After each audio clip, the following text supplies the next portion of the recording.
Hey, what's up, guys? I'm Vanasco, and I'm 7-time personal chef, and today I'm gonna show you how to make a Taki blend.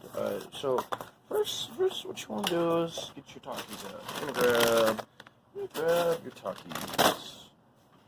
Okay, so you got all your Takis, and you're gonna grab some bowls. Just get it basically enough where when you reach for one in any particular direction, you'll grab one. Guaranteed. So first you want to grab a bowl.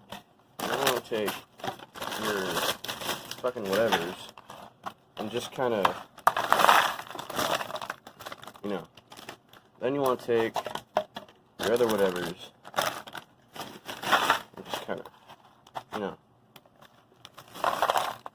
put them in. Then you take